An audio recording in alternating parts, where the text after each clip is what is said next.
Now, Storm Team Chief Meteorologist Jim Teske with Central New York's most accurate forecast.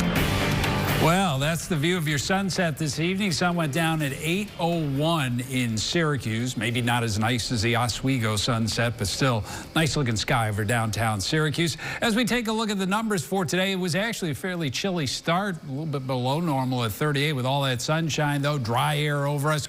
We warmed quickly this morning, ended up at 73 for the high.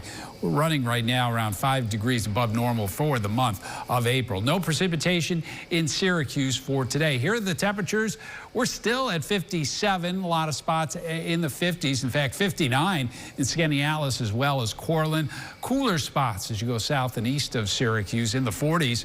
Hamilton down toward Norwich at this hour. And the low temperatures, yeah, we got those low or mid 40s as you go southeast of Syracuse. A lot of spots, though, above 50. Here in Syracuse, we may briefly get below 50 later on overnight, but toward morning, I think temperatures will begin to rise as winds turn into the south. Back to the west, watching a frontal system causing severe weather across parts of the Ohio River Valley this evening, back into the Midwest.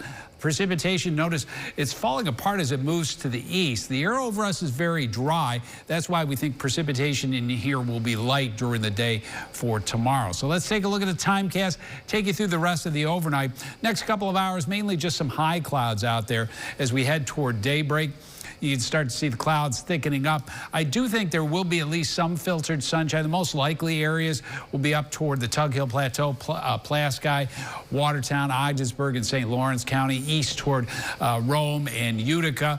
For the rest of us, we're clouding up, but it is dry, and that dry weather during the morning will allow temperatures to rise into the 60s. Here come the showers. By the time you get into the lunch hour west of Syracuse, the Finger Lakes, Sodus, Walcott, Waterloo, Seneca Falls, down toward Ovid, Ithaca, Moravia. And then those showers move through Syracuse. Best chance, between about 1 and 4 o'clock.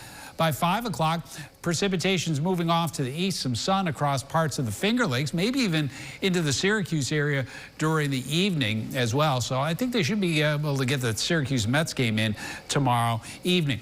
Winds, they'll be gusty out of the south at times to 30 miles per hour during the day tomorrow. What's causing the showers tomorrow? This cold front, that slows down. By the time you get into Wednesday, low pressure moving along that front will bring wet weather in here during the afternoon. This time it's much more widespread, and it could be heavy at times. In fact, looking at rainfall totals that could approach an inch, maybe a little bit more in some localized areas. At this point, flash flooding on Wednesday doesn't appear to be an issue. We'll keep an eye on the rivers and streams as overnight Wednesday and Thursday they rise, but at this point, flood threat looks low. Thursday, we're cooler with showers. Friday, Saturday, and Sunday, there will be some scattered showers. Higher elevations could be a little grapple or a little snow mixed in. At this point, there will be rain-free periods, though. Near 50 for the high, 60 with some showers on Monday. Download the WSYR Plus app on your TV to stream News Channel 9 for free. Just go to your smart TV, search WSYR Plus in the App Store, and download to start streaming today.